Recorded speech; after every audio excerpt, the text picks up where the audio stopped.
Trip down memory lane of last year, the final play of the 2019 regular season. Of course, you see it there. But these teams first met in Week 10 when the Niners entered with a perfect 8-0 record. The defenses dominated in that one. 7 combined turnovers, but Seahawks ultimately won in overtime thanks to that 42-yard field goal from Jason Myers. Then in Week 17, with home field advantage on the line, the Seahawks charged back from a fourth-quarter deficit thanks to that DK Metcalf touchdown less than 4 minutes to go, eventually stopped by Dre Greenlaw's goal line stand. Could be another close one.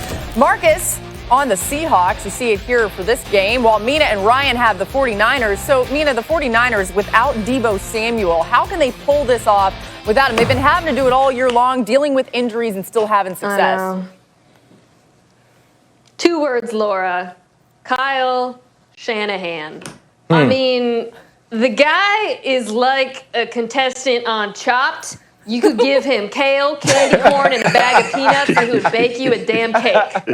He outcoached Bill Belichick last week, and we didn't really talk about it because the story was Cam Newton, but he was fully in his bag. Now, I actually think Seattle's defense matches up pretty well with San Francisco, in particular KJ Wright. The linebacker has been phenomenal against screens, jet sweeps, defending short passes this year. But if you're going to ask me to choose between Kyle Shanahan without Deebo and the Seahawks without Jamal Adams, because it looks like he might not play, I'm taking Shanahan in that matchup.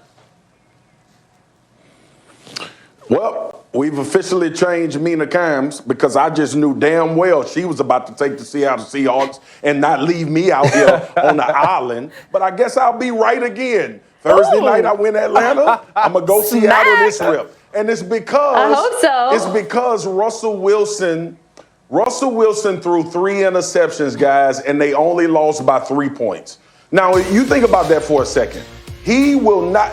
Last time Russell Wilson threw 3 picks, first of all. And then when you look at the situation the situation that San Francisco is in, I really believe this, though.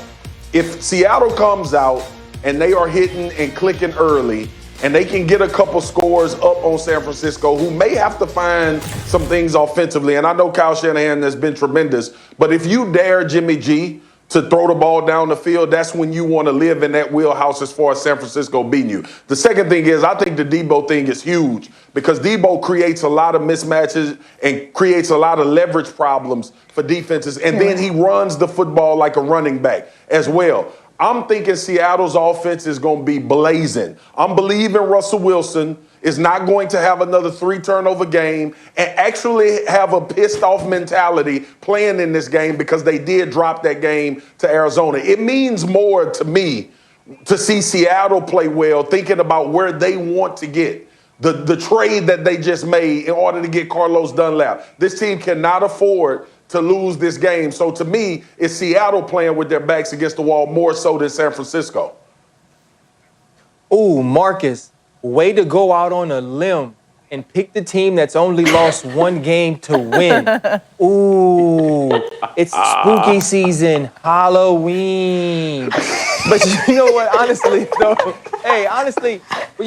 the things that Marcus is saying is true, but I do like the way the San Francisco 49ers play defense, especially now with Jason Verrett and Emmanuel Mosley on the outside. They were shuffling a lot of guys at corner. I feel like you're going to force the Seattle Seahawks to make plays in front of you, and then that allows you to run and tackle. And obviously when you're playing against Russell Wilson, there's going to be a fear. They're talking about letting Russ cook, and Russ has cooked this year. But Marcus saying that Russell Wilson is going to be upset and be pissed off, have you ever seen a more positive person? Hell no. Russell Wilson's not going to be upset. He's still come out and try to do Russell Wilson things. But Kyle Shanahan always coaches mad. Always coaches angry. You take away one of his great players, one of his pieces, he finds another way to attack you. And the Seattle Seahawks defense hasn't played well this year. This is no longer the Legion of Boom. I think that Kyle Shanahan finds a way to move the ball down the field, but also possess the football and keep Russell Wilson from having the opportunities to beat them. I got that the San Francisco figure this thing out in a very close one. Yeah, guys, our football power index has this game as the closest of all week 8 games, with Seattle holding a 50.5% chance to win. So Marcus got that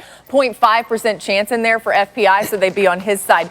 Let's get Field Yates in here now with some injury updates ahead of week 8. Starting Field with Saints wide receiver Michael Thomas. Drew Brees would love to get this guy back. What can you tell us about his health? Maybe next week, Laura, as an all too familiar refrain is once again upon us with Michael Thomas.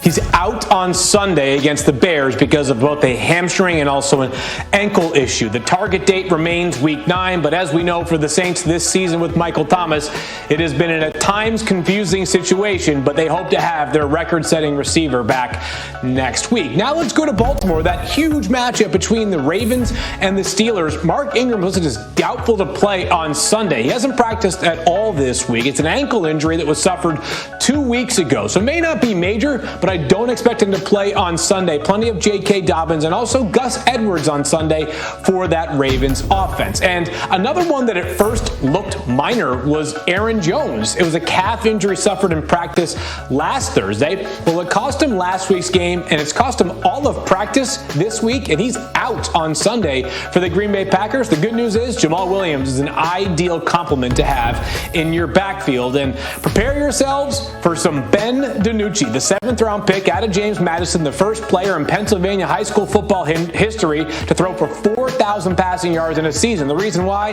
Andy Dalton is officially doubtful to play, has not practiced at all this week after that nasty concussion suffered last Sunday. So for at least 1 week, we expect Ben DiNucci against the Eagles for the Cowboys, their 3rd quarterback of the season. One more note here, Laura. Michael Thomas Allen Robinson has had his game status updated from questionable to doubtful for the Chicago Bears. He's been in concussion protocol this week. So there's a chance the Bears, who are already struggling on offense, will not have their best offensive player against the Saints on Sunday. All right, great stuff from Field Yates. Thank you for that. And coming up, our very own Marcus Spears gives us his meanest, scariest defensive lineman in the league today. Did your guy make the list? Stay tuned. Spears are